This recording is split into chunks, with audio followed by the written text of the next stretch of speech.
What's up, Thrashers, and welcome back once again to the Thrash Maniac 99 YouTube channel, and I am back with yet another album review, and today I am talking about the latest offering from Green Carnation, A Dark Poem Part 1, The Shores of Melancholia.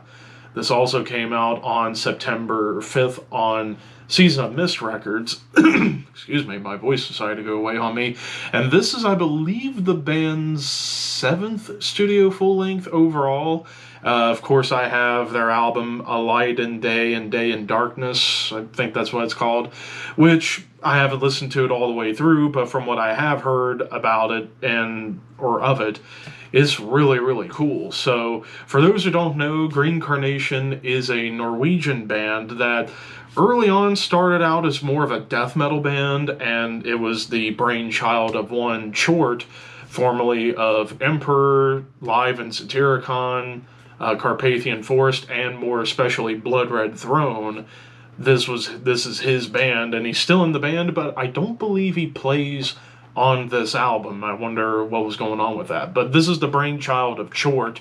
But after breaking up in 1992 and reforming later in the 90s, Green Carnation evolved out of death metal and became pretty much a progressive gothic metal band. Like, it's a hybrid of prog and gothic metal, which is a very unique blend, which is something that I don't hear being played around with very much.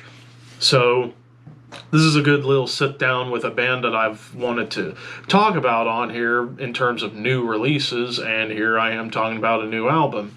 So we kick things off with As Silence Took You, and you immediately get a sense of what this album is going to deliver. So you get like doomy melodies, but with those like gothic overtones, mainly in the keys and occasional strings that come along, and even in some of the atmosphere, gives it a little bit of that like gothic overtone. But riff structure and riff style kind of reminds me of a bunch of bands. I would say most particularly bands like, Old Opeth, Amorphous, maybe even a little bit of Catatonia to a degree. Like, I got reminded of some bands that I really, really like, and I immediately fell in love with this album because it's like, yeah, this is definitely right up my alley in terms of prog, where it's all about riffs rather than just wankery. But I also love how you get like somber Hammond organs, or at least it sounds something like a Hammond organ, to kind of add a little bit of, dare I say, a Deep Purple vibe, which I didn't really expect. Like, there are some like jam moments on here that kind of made me think of classic Deep Purple. But I love how the song itself kind of goes through a lot of different moods, where it can go from feeling quite dark and sad to hopeful and triumphant. Even some like up-tempo rhythms and beautiful guitar harmonies, which leads me to talking about the guitar work on here. Like, the riffs, you get some catchy as hell riff work on here, but when it comes down to leads, there's not really like true blues solos. It's mostly lead melodies or harmonies, which only show up a few times on this album. They're mainly just going for riffs upon riffs, which riffs really come into play on the second track, In Your Paradise, where you get a lot of Amorphous influence coming in. Like, there are a lot across the board on this entire album, a lot of grooves and riffs and melodies and harmonies that made me think of Amorphous quite a bit.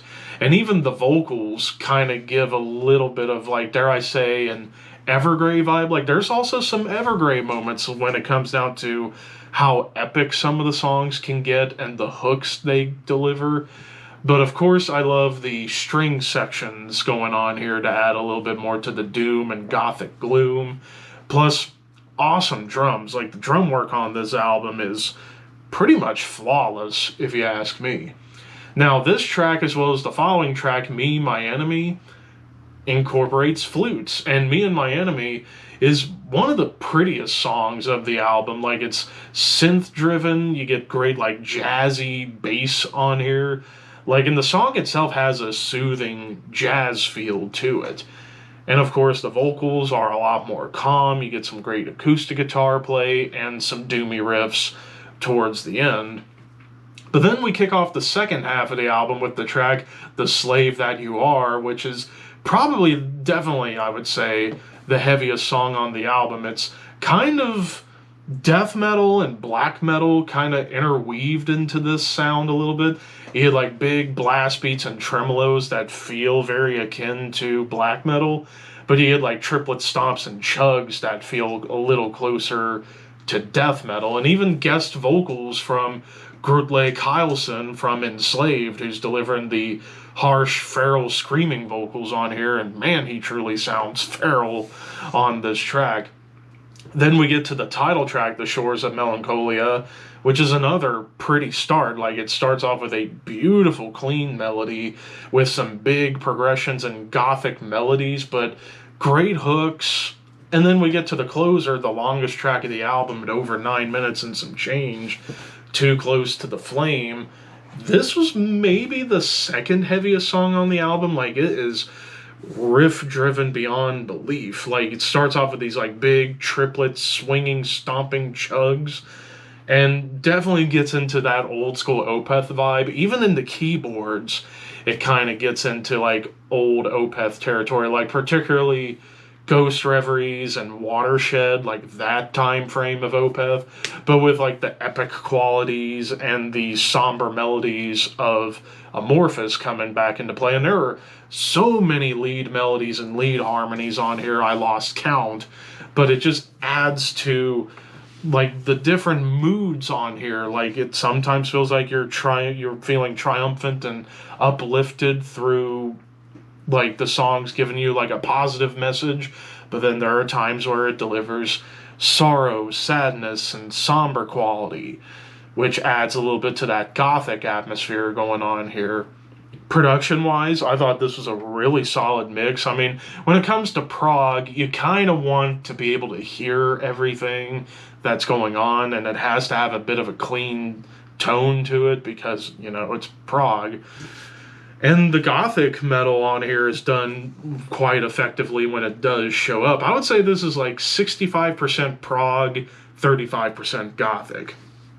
As far as any negatives go, I do wish there could have been some more standout lead parts on the album. And honestly, that's pretty much it. Maybe get a little bit heavier in certain spots where it kind of felt a little bare. But aside from that, the songs are great. I'm going to give this 4 out of 5. This is a fun, awesome prog gothic metal album. If you are a fan of old Opeth, Amorphous, I would say like Catatonia, Evergrey, hell, even Paradise Lost, and even newer bands like Yotun, check this out. This is actually some really, really fun stuff. But of course, those are just my opinions. What did you guys think? Let me know in the comments below, and don't forget to like, comment, share, subscribe, all that fun stuff. But until next time, thank you for watching, keep your horns high, and your dreams wet.